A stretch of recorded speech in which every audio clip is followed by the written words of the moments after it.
Doctor Jagannath Mishra Sanskrit महाविद्यालय पश्चिम नवटोली मधुबनी के उपशास्त्री के सभी छात्र छात्राओं के लिए आज राष्ट्रभाषा हिंदी में जयप्रकाश नारायण लिखित संपूर्ण क्रांति कथा पर विचार होगा।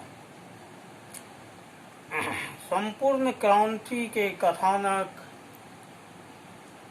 लोकनायक जयप्रकाश नारायण एक प्रमुख समाजवादी विचारक, क्रांतिदर्शी नेता और विद्रोही स्वाधीनता सेनानी थे।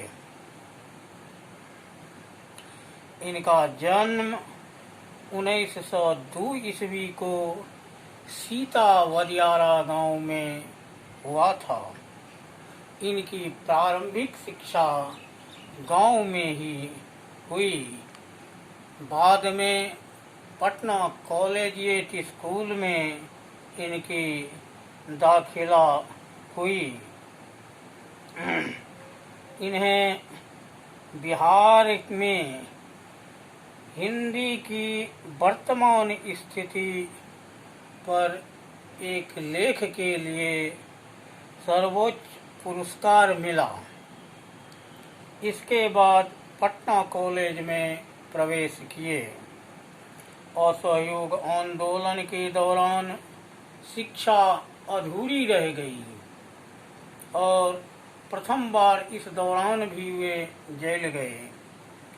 1922 ईस्वी में शिक्षा प्राप्ति के लिए अमेरिका गए और अमेरिका के कोलंबिया विश्वविद्यालय से मार्क्सवाद और समाजवाद की शिक्षा ग्रहण किए।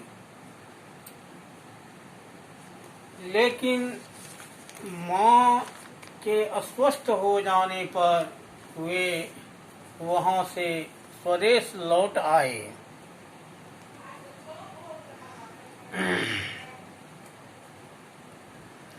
1929 ईस्वी में कांग्रेस पार्टी में ज्वाइन किए।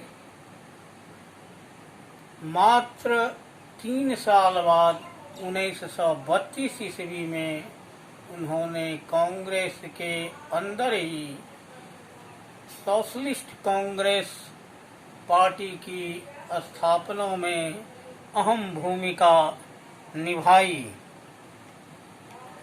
1954 ईस्वी में विनोबा भावे के सर्वोदय आंदोलन से जुड़े।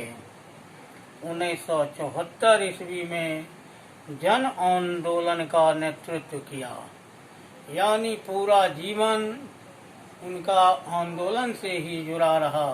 कभी सर्वोदय, कभी जन आंदोलन, कभी कांग्रेस पार्टी के अंदर सोशलिस्ट कांग्रेस की स्थापना और आपातकाल के दौरान जेल भी गए।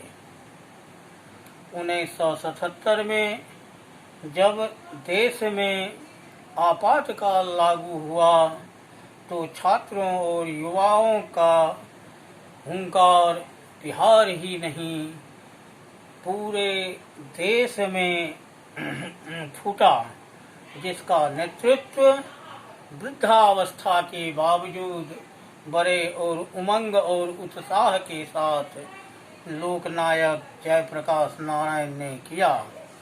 ऐसा नेतृत्व किया कि सरकार को सत्ता से उखाड़ फेंका। बिखरे पड़े अनेक राजनीतिक दलों को एक सूत्र में पिरोकर जनता पार्टी की स्थापना की और मोरारजी देसाई के प्रधानमंत्रित्व में मंत्रिमंडल का गठन किया। उसी मंत्रिमंडल में उस समय अटल बिहारी वाजपेयी विदेश मंत्री थे। पटना के ऐतिहासिक गांधी मैदान में उन्होंने संपूर्ण देश के छात्रों और युवाओं को बड़े जोशीले और ओजपूर्ण भाषण से उत्साहित किया।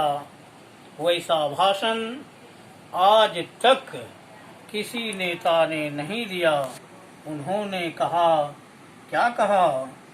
तो दृढ़ इच्छा शक्ति से ही संपूर्ण क्रांति आ सकती है और संपूर्ण क्रांति से ही हम सफलता को चूम सकते हैं। अमेरिका में मार्क्सवादी शिक्षा ग्रहण करने के बावजूद उन्होंने कम्युनिस्ट पार्टी ज्वाइन नहीं किया, क्योंकि कांग्रेस पार्टी के कुछ सिद्धांत उन्हें नामंजूर थे।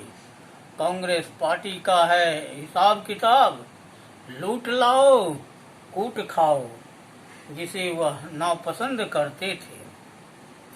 वे सच्चे समाजवादी राजनीतिक चिंतक और जन जन के भावना को हृदय से जानते थे।